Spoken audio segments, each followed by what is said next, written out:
Hello everyone. कल हमने हिमाचल प्रदेश का एंशंट हिस्ट्री बहुत अच्छे से कवर किया था। आज हम इतिहास के अगले और सबसे रोमांचक पड़ाव में कदम रख रहे हैं, यानी medieval history of Himachal Pradesh. देखो यार, आज की क्लास में हम देखेंगे कि कैसे विदेशी आक्रमण और दिल्ली सल्तनत के सुल्तानों की नजर हमारे खूबसूरत पहाड़ों और उनके समृद्ध किलों पर पड़ी। तो चलिए बिना किसी देरी के शुरू करते हैं।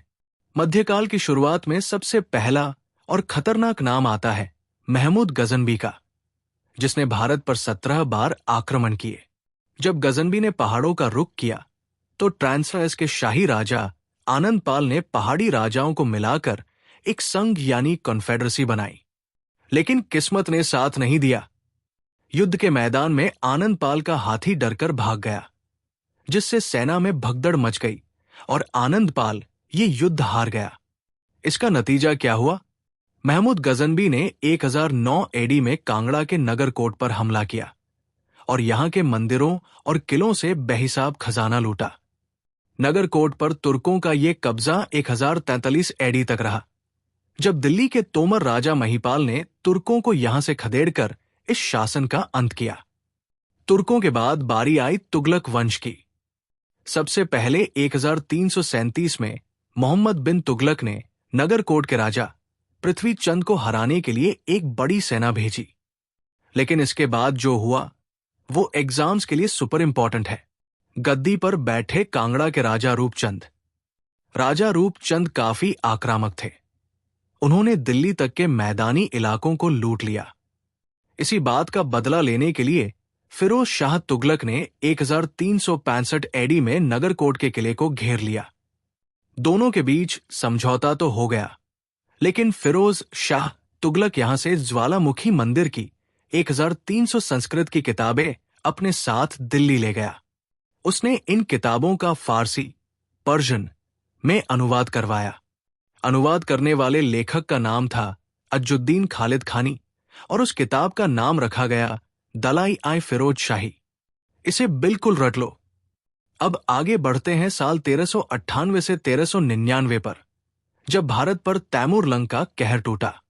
उस समय कांगड़ा के राजा थे मेघचंद। लेकिन यहां एक बहुत ही दिलचस्प मोड़ आता है।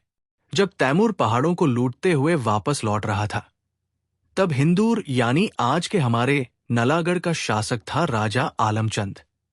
आलमचंद ने बहुत समझदारी दिखाई और तैमूर लंग की सेना को रसद और भोजन पहुंचाकर उसकी मदद की। नतीजा ये हुआ कि तैमूर ने नालागढ़ को बिना कोई नुकसान पहुंचाए छोड़ दिया। हालांकि नूरपुर और सिरमौर के राजा रतन चंद ने तैमूर लंग का कड़ा विरोध किया था। चलिए अब बात करते हैं मुगलों के साथ पहाड़ों के खट्टे मीठे रिश्तों की। अकबर के समय कांगड़ा के राजा विधि चंद ने मुगलों के खिलाफ विद्रोह किया, जिसे दबाने के लिए अकबर ने अपने नवरत्न बिरबल को भेजा। विद्रोह दबाने के बाद अकबर ने कांगड़ा वाले क्षेत्र को बीरबल को जागीर के रूप में दे दिया। इसके बाद 1572 में अकबर के राजस्व मंत्री टोडरमल ने पहाड़ों में एक बड़ी शाही संपत्ति बनाई। लेकिन मुगलों के लिए कांगड़ा का किला हमेशा से एक अधूरा सपना था। आखिरकार जहांगीर के समय नूरपुर के राजा जगत सिंह की मदद से 1620 एडी में मुगलों ने कांगड़ा किले पर पूरी तरह फतह पाली। नवाब अली खान को कांगड़ा किले का पहला मुगल गवर्नर बनाया गया। 1622 में जहांगीर खुद अपनी बेगम नूरजहां के साथ यहां आया और उसने धमेरी का नाम बदलकर अपनी बेगम के नाम पर नूरपुर रख दिया। उसने किले के अंदर एक मस्जिद भी बनवाई थी। मुगल काल की दो और बड़ी कहानियां हैं, चंबा और सिरमौर रियासत की। 1669 में जब औरंगजेब ने चंबा के सभी हिंदू मंदिरों को गिराने का क्रूर फरमान जारी किया, तो चंबा के निडर राजा चतर सिंह ने इस आदेश को मानने से साफ इनकार कर दिया और औरंगजेब को चुनौती देने के लिए मंदिरों पर सोने के कलश चढ़ा दिए। उन्होंने बाकी पहाड़ी राजाओं के साथ मिलकर मुगल गवर्नर मिर्जा उबैद बेग को बुरी तरह हराया। वहीं मुगलों और सिरमौर स्टेट का रिश्ता काफी घनिष्ठ था। शाहजहां के समय सिरमौर के राजा मांधाता प्रकाश मुगलों के इतने करीबी थे कि शाहजहां ने अपने जनरल निजाबत खान को भेजकर सिरमौर को शेरगढ़ और कालसी जैसे किले वापस दिलवाए।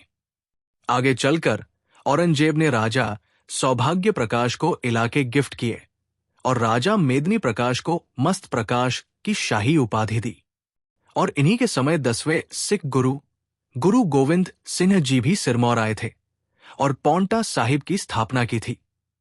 तो दोस्तों, ये था हिमाचल प्रदेश के मध्यकालीन इतिहास, मेडिवल हिस्ट्री का एक पूरा लेखा जोखा। इसे अच्छे से रिवाइज कर लेना। अब बात करते हैं कि हमारी अगली क्लासेस का क्या प्लान होने वाला है। कल हम कदम रखेंगे modern history of Himachal Pradesh में। मॉडर्न हिस्ट्री के एंड में हम पढ़ेंगे गुरखा इन्वेजन्स, अमर सिंह थापा का दौर, गोरखों और पहाड़ी राजाओं के बीच का संघर्ष, और फिर एंट्री होगी ब्रिटिशर्स की। हम समझेंगे कि कैसे एंग्लो गोरखा युद्ध के बाद ब्रिटिश साम्राज्य और हिल स्टेट्स के बीच नए समझौते और संधियां बनी। तो कल की क्लास बिल्कुल मिस मत करना। और हां, अगर आपको आज का ये कंटेंट पसंद आया हो तो हिट दी लाइक बटन। अपने डाउट्स या फीडबैक कमेंट सेक्शन में जरूर शेयर करें। चैनल को सब्सक्राइब करना और हमें फॉलो करना बिल्कुल न भूलें, ताकि आने वाली कोई भी क्लास आपसे मिस न हो। Thank you so much. See you tomorrow. Take care.